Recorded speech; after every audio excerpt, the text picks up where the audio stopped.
कहानी की शुरुआत संभाला की राजधानी कल्पा में उपस्थित स्वातिका चक्रम ऊर्जा केंद्र से होती है, जहां कल्कि जी संभाला से बाहर निकलकर अश्वत्थामा जी को ढूंढने की तैयारी कर रहे हैं। सबसे पहले कल्कि जी शिव जी के द्वारा प्राप्त दिव्य घोड़ा देवदत्त को भविष्य की तकनीक का रूप दे देते हैं। उनका घोड़ा अब मेगा हॉर्स में बदल चुका है। साथ ही में कल्कि सर्वज्ञानी तोते को आधुनिक एआई घड़ी में बदल देते हैं। और यह सब कल्कि जी इसलिए करते हैं क्योंकि उनको पता है बाहरी दुनिया में कली पुरुष ने मनुष्य को तकनीक का गुलाम बना दिया है, और कल्कि इसी तकनीक का इस्तेमाल करके एक भारी विध्वंस दुनिया को और कली को दिखाना चाहते हैं, ताकि दोनों को पता चले कि तकनीक के इस्तेमाल से सिर्फ किसी को कमजोर या उसका गुलाम नहीं बना सकते, बल्कि वही तकनीक तुम्हारा या इस दुनिया का सर्वनाश भी कर सकती है। आगे बढ़ते हुए सारे चिरंजीवियों का आशीर्वाद लेकर कल्कि अपने देवदत्त पर बैठकर अश्वत्थामा को लाने और उनकी मणि लौटाने के लिए निकल जाते हैं। कल्कि उड़ते हुए देखते हैं पृथ्वी का वातावरण जहरीले हवा से जकड़ा हुआ है। नदियां पेड़ सब सूखे हुए हैं। मंदिर अब खंडहर बन चुके हैं। इसका मतलब सनातन धर्म जड़ से उखड़ चुका है। कल्कि इंसानियत का व्यवहार जांचने के लिए नीचे उतरते हैं। जैसे ही कल्कि पृथ्वी पर अपना कदम रखते हैं, अचानक से बारिश शुरू होने लगती है। यह देखकर सनातन धर्म का बचा हुआ सिर्फ 1% लोग और उनकी उम्मीद उस शुद्ध वर्षा को देखकर समझ जाता है कि शायद अब वो वक्त आ गया है जो उनके पूर्वज ने उनसे कहा करते थे कि जिस दिन वो आएगा तुम्हें अपने आप को संकेत मिलेगा। इसकी हमें अभी जरूरत है, मतलब की प्रकृति। और ये देखते हुए इन सारे लोगों के चेहरे पर मुस्कान आ जाती है, क्योंकि शुद्ध वर्षा को हुए 4000 साल बीत चुके थे। तो यही है शुभ संकेत। कल्कि देखते हैं यहाँ के लोग संभाला के लोगों की अपेक्षा काफी कम कदकाठी के हैं, और ये लोग भगवान की नहीं बल्कि राक्षस कली की पूजा कर रहे हैं। और ये लोग इतना गिर चुके हैं कि जीवित रहने के लिए इंसान का ही मांस खा रहे हैं। ये सब कल्कि देखकर समझ जाते हैं कि कली पुरुष इतिहास में आए हुए सारे दैत्य से अलग है। इसने सिर्फ खुद की जाति को ही नहीं बल्कि पूरी दुनिया को ही देवों के खिलाफ कर दिया है। उसने देवों के बनाए गए ब्रह्मांड का नियम ही पलट दिया है। अब तो इस दुनिया का विनाश करना काफी महत्वपूर्ण है। हर कण कण मिटाना अब जरूरी हो गया है। अब कल्कि आगे बढ़ते हुए वेद व्यास के बताए गए अश्वत्थामा की गुफा के पास पहुंचते हैं।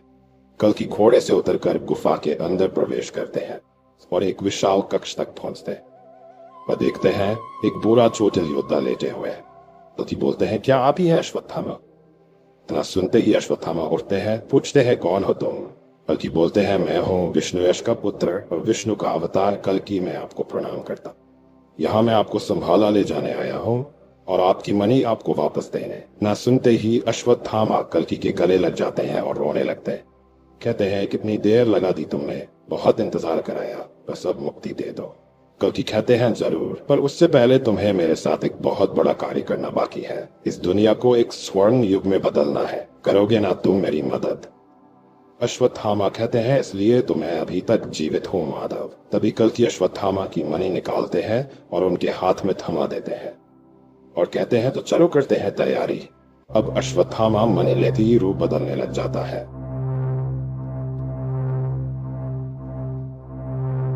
और हमें पता चलता है वह अश्वत्थामा नहीं, उसका बहरूपिया कली पुरुष है। इधर अश्वत्थामा जी संभाला राज्य के द्वार पर पहुंचते हैं। सारे चिरंजीवियों का नाम चिल्लाते हुए अंदर की ओर प्रवेश करते हैं। कहा हो परशुराम, हनुमान, वेदव्यास जी। उनकी आवाज की पुकार से सारे चिरंजीवी दौड़े हुए आते हैं और अश्वत्थामा जी से उनके व्याकुलता का कारण पूछते हैं। अश्वत्थामा अपनी बीती हुई घटना सुनाते हैं। सब सुनने के बाद परशुराम जी पूछते हैं, इसका मतलब तुम्हें कल्कि और तुम्हारी मणि नहीं मिली? तभी अश्वत्थामा आश्चर्य से कहते हैं, नहीं तो कल्कि मुझे नहीं मिले।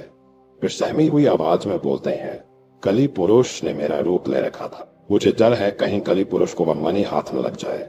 इतना कहते ही परशुराम हनुमान से कहते हैं, हे पवन पुत्र, तुम जल्दी जाओ कल्कि के पास और अनर्थ होने से पहले रोको। उनके मिलते ही मुझे तुरंत खबर देना। अगर कुछ अनर्थ हो गया होगा तो हम युद्ध के लिए तैयार हैं। इधर कल्कि जी मणि वापस लेने के लिए युद्ध करना चालू कर देते हैं।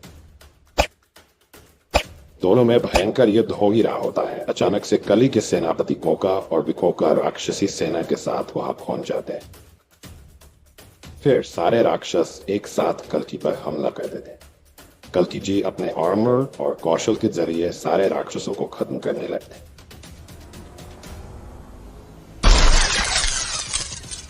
इसी समय का फायदा उठाते हुए कली पुरुष वहां से भागने लगता है। तभी गुफा के बाहर कल्कि जी का देवदत्त उसे रोकने की कोशिश करता है, पर कली पुरुष उसे उठाकर दूर फेंक देता है। अब देवदत्त भी गुस्से में आकर एक ट्रांसफार्मर का रूप ले लेता है। जैसे ही जवाबी हमले के लिए खड़ा होता है, तब तक कली पुरुष वहां से भाग चुका होता है। फिर देवदत्त कल्कि जी की मदद करने गुफा में घुसता है और सारे राक्षसों को एक बार में ही धराशायी कर देता है। और कोका और विकोका ये जानते हुए मुस्कुराते हैं कि उनका महाराज कली अब सुरक्षित है, तो वो दोनों भी वहां से चले जाते हैं। कुछ ही पल में हनुमान जी वहां कल्कि जी के पास पहुंच जाते हैं और कल्कि उन्हें सारी घटना बताते हैं और कहते हैं कली काफी चतुर और एक ताकतवर राक्षस है। मैं अश्वत्थामा जी के रूप को देखकर भावनाओं में बह गया था। अभी हनुमान कहते हैं, हाँ प्रभु, वो ताकतवर है, तभी तो देवताओं ने उसके सर्वनाश के लिए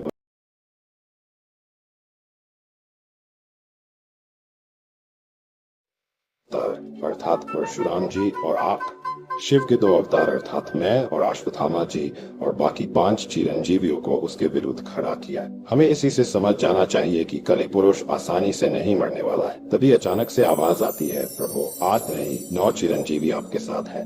हमारे सामने प्रकट होते हैं जांबवन जी। जांबवन जी कहते हैं, प्रभु अश्वत्थामा जी यहाँ इसीलिए नहीं है क्योंकि अब तक तो संभाला पहुंच गए होंगे, क्योंकि उन्हें मैंने ही कली पुरुष के सैनिकों से आजाद कराया था और वे तुरंत वहां से निकलते ही हिमालय की तरफ निकल गए थे। इतना सुनते ही कल्कि तुरंत परशुराम जी को संदेश भेजते हैं। कल्कि का संदेश आते ही परशुराम कहते हैं, आप जल्दी संभाला जाए, अश्वत्थामा जी संभाला में ही है। तभी कल्कि सारी बात बताते हैं कि गुरुजी एक बड़ी भूल हो चुकी है, जिसे शायद अब शीघ्र ही सुधारने के लिए संभाला कि हर एक व्यक्ति को तैयार रहना होगा।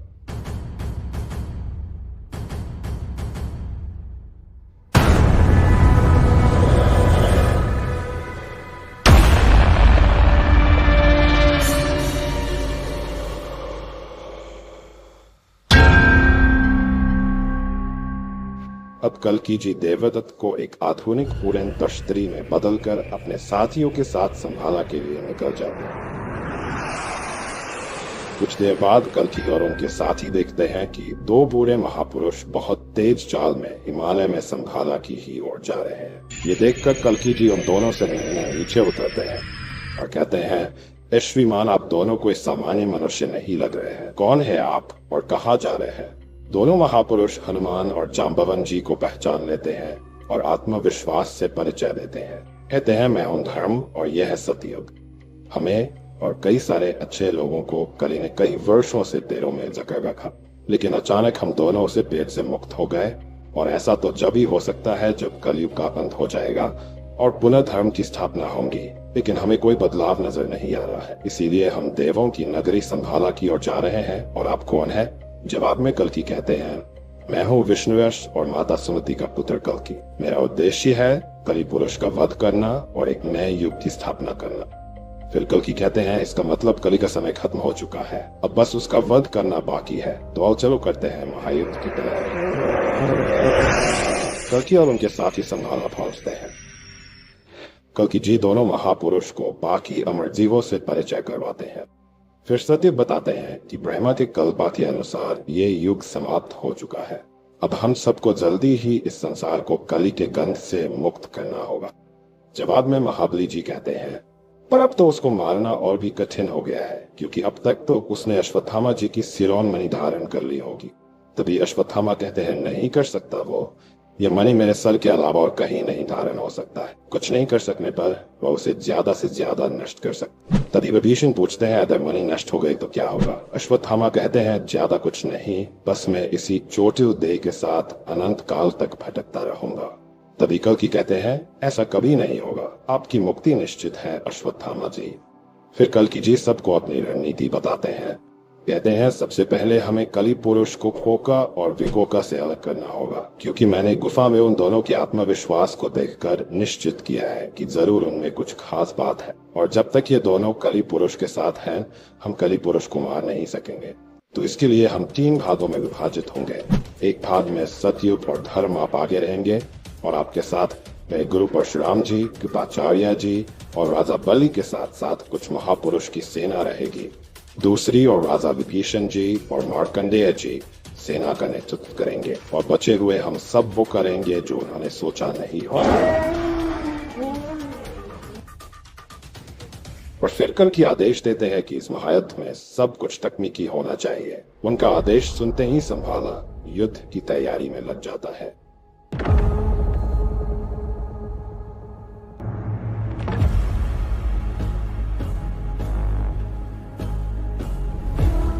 देखते देखते 1 लाख हाथी, 1 करोड़ घोड़े, 7,000 उड़ते हुए रथ और धनुष बाण धारण किए हुए 2 लाख पैदल सेना एकत्रित हो जाती है।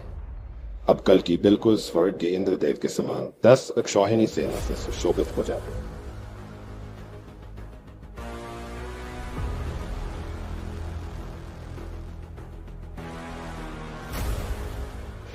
हम देखते हैं कली पुरुष के नगर विशसन।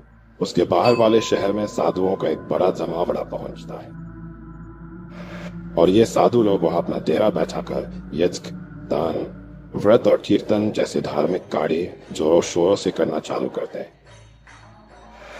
ये सारी चीजें कली पुरुष का गुप्तचर उल्लू देख लेता है और तुरंत कली को बताने निकल जाता है। इधर हम देखते हैं कली पुरुष सिरौन मणि को धारण करने की कोशिश करता है, पर उसे उस मणि का कोई लाभ नजर नहीं आता है तो गुस्से में फेंक देता है। तभी उसका गुप्तचर उल्लू वहां पहुंचता है और साधुओं के बारे में बताता है। ये सुनकर कली पुरुष कहता है जरूर ये सारा पाखंड वो कल्कि करवा रहा होगा, तभी जाकर सारे साधुओं को यमलोक पहुंचा देता हो। तब उस कल्कि को पता चलेगा कि मैं धर्म के खिलाफ किस हद तक गिर सकता हूं। कली फिर कोका और विकोका से कहता है अगर तुम दोनों को इस महल के आसपास कल्कि का कोई साथी या कोई शुद्ध महापुरुष दिखे तो इस मणि को नष्ट कर देना। ये कहकर कली अपने गधे की सवारी वाले वाहन पर बैठकर कुछ दुष्ट इंसानी सेना के साथ नगर के बाहर पहुंचता है।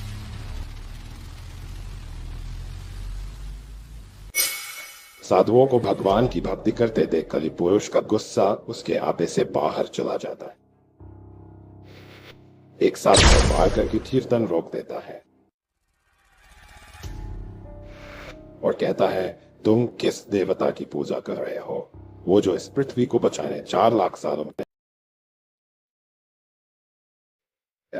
और जो अब कोई कल्कि नाम का आया है उसको अवतार मानते हो मूर्ख, कुछ नहीं कर सकता वो। तभी उनमें से एक साधु बोलता है कली तेरा अंत नजदीक है, क्योंकि तेरा समय, तेरा युग खत्म हो चुका है। ये सुनकर कली चौंक जाता है और हम देखते हैं वो साधु अपने असली रूप में आता है और कहता है पहचाना तुमने मुझे कली, मैं सतयुग। कली सतयुग को देखकर घबरा जाता। देखते ही देखते सारे साधु अपने असली रूप में हथियार के साथ खड़े हो जाते हैं और कली पुरुष को घेर लेते हैं। कली तुरंत अपनी इंसानी सेना को हमला करने को कहता है और युद्ध चालू हो जाता है।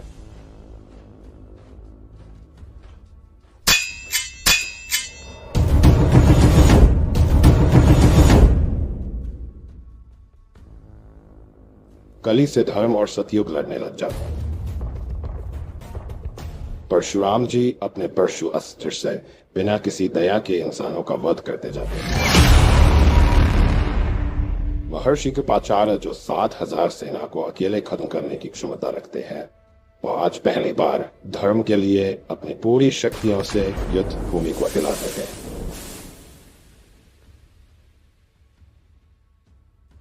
अतः लोक के राजा महाबली जी जो खुद एक राक्षस प्रजाति के हैं, जमीन को फाड़ते हुए विराट रूप के साथ दूसरी ओर कली पुरुष के महल में उसके ना होने का फायदा उठाकर कल्कि जी अपने देवदत्त पर बैठकर किले के ऊपर से प्रवेश करते। वहां पहुंचते ही देखते हैं अश्वत्थामा जी की सिरौन मणि रखी हुई है। जैसे ही मणि लेने जाते हैं कोका और विकोका सामने खड़े होते हैं। कल्कि कहते हैं ये मणि मुझे शांति से दे दो तो शायद तुम दोनों पर दया कर दो। लेकिन कोका और विकोका मुस्कुराते हैं और सब दोनों एक साथ कल्कि से लड़ने लग जाते।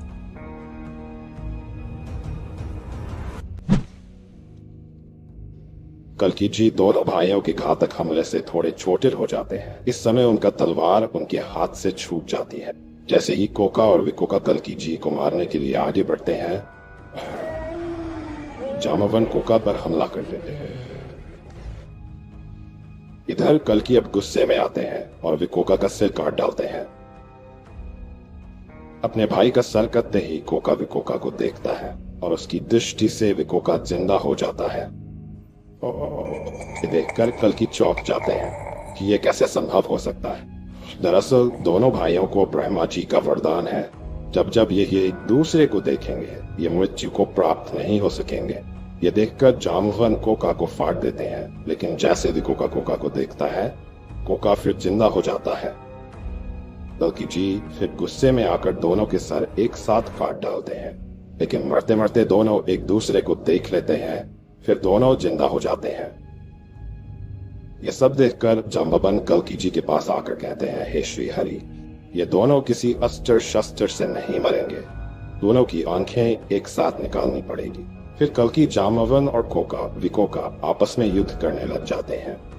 कल्कि जी और जाम्बवन दोनों एक साथ दोनों राक्षसों की आंखें फोड़ देते हैं, जिससे दोनों का वध हो जाता है। तभी अश्वत्थामा वहां पहुंचते हैं और अपनी मणि धारण करते हैं। मणि सिर पर लगाते ही उनकी सारी चोट पीड़ा सब खत्म हो जाते हैं। कल्कि हनुमान को महल जलाने का आदेश देते हैं। हनुमान लंका की तरह अपने पूछ से महल में आग लगा देते हैं।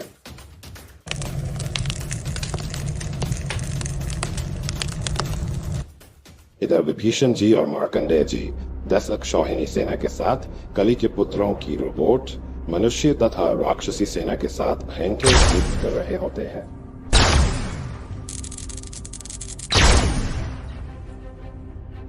ये इतना भयंकर होता है कि जहां देखो वहां बस विनाश का मंजर ही दिखाई देता है। इधर धर्म और सतयुग देवताओं की अदृश्य मदद से कलि पुरुष को घायल कर देते हैं। जैसे कलि पुरुष कोई साधारण राक्षस है और सारे चिरंजीवी कलि पुरुष के सामने खड़े हो जाते हैं। कलि पुरुष अपनी हार देखकर वहां से भागने की कोशिश करता है। तभी कल्कि जी उसके सामने आ खड़े होते हैं। कहते हैं, देख काली, तुझे क्या लगा था कि तू अमर है, तुझे कोई मार नहीं सकता। फिर कल्कि अपना विराट विष्णु रूप दिखाते हैं और एक पल में पूरी दुनिया से काली के साया खत्म कर देते हैं। अब पूरी दुनिया विष्णु की नजर से साफ हो जाती है। विष्णु कलि से कहते हैं, मैं चाहता तो तुझे इसी तरह एक पल में मार सकता था, पर मैं सबको दिखाना चाहता था कि बुराई कितनी भी ताकतवर या उम्रदार हो, अंत तो उसका निश्चित ही है और तकनीक का विकास उसके बनाने वाले से कम विकास का हो तो उसके लिए बेहतर है, वरना वही तकनीक तुम्हारा और इस प्रकृति के जीवन के विनाश का कारण बन जाएगा। फिर कल्कि अपने चक्र को बुलाते हैं जो वर्षों से धरती के अंदर उनका ही इंतजार कर रहा था। कल्कि उस सुदर्शन चक्र से कलि का वध करने